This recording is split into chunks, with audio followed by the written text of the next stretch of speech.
This election, I'm glad to support Dante Sabatucci because he's an advocate for medical freedom and choice. Hi, I'm Erin Michaels, and this is our story.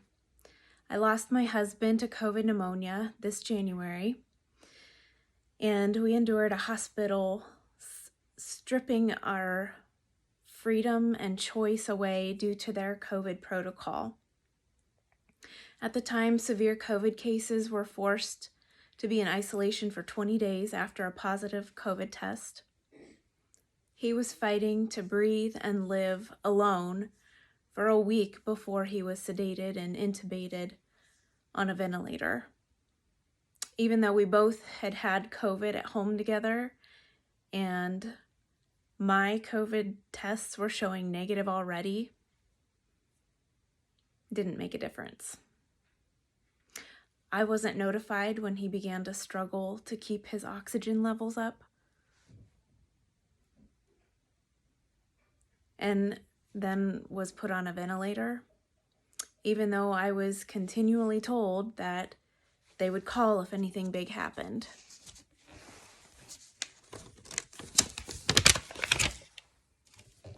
He seemed to be doing better the day before this happened, so I was texting him all morning with no responses. I finally called the nurse for an update and found that he had been on the ventilator for hours. During his hospitalization, I was researching the best medicines to treat severe COVID pneumonia. I talked to his doctors and requested that he be put on some vitamins that might help, as well as 4 other promising medications, including ivermectin and high-dose intravenous vitamin C. Some of the doctors were nicer than others and said they would read my research, but ultimately were unwilling to do anything outside of what they had been doing. They denied all my requests. This was even after I obtained an emergency legal guardianship to be able to make medical decisions on his behalf. I had no say in his medications and was even told they would put him on high-dose vitamin C, only to find out that it was only a small 1,000 milligram crushed tablet dose. After this, they kept taking him off of it without explanation, and I had to keep asking that he be put back on it, because for me, even a small dose was better than nothing. I decided to pursue a court order to allow my husband to be given common benign medicine, high-dose intravenous vitamin C and ivermectin.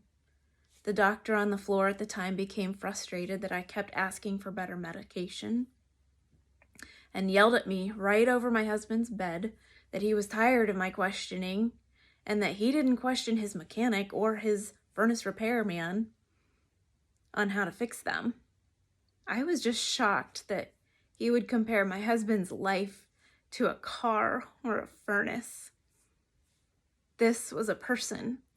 A husband, a father, a son, a brother, a friend. Well, when I said that I was going to call my lawyer, he stormed out of the room.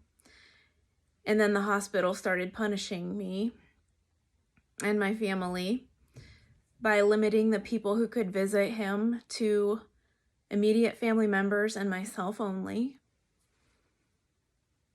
They also avoided calling me to update on his condition for a few days. They were punishing us for asking questions and trying to save his life.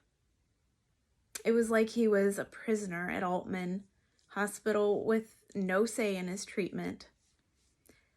The night of the court hearing, I was called by a resident doctor who told me that my husband had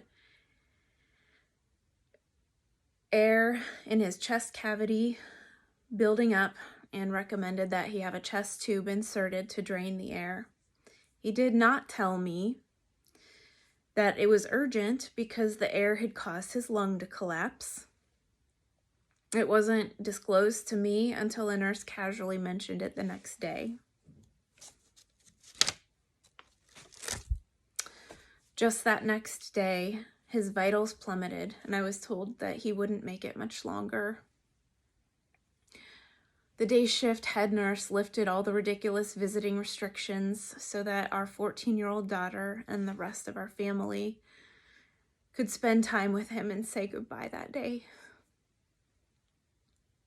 But the night shift head nurse was mean and wouldn't allow any family to stay except me. We were first told that 2 people could be with him all night in his room. And then we were told that only I was allowed, while my husband was dying. She was also yelling at our family to get out of the waiting room and called security on them. This was at night after visiting hours, but they were in the waiting room, not his room. He was dying, and she was being petty and vindictive. Thankfully, a compassionate intern doctor heard the yelling and allowed my mom to stay in his room with me that night. We had so little medical freedom and choice in the 31 days that he fought for his life.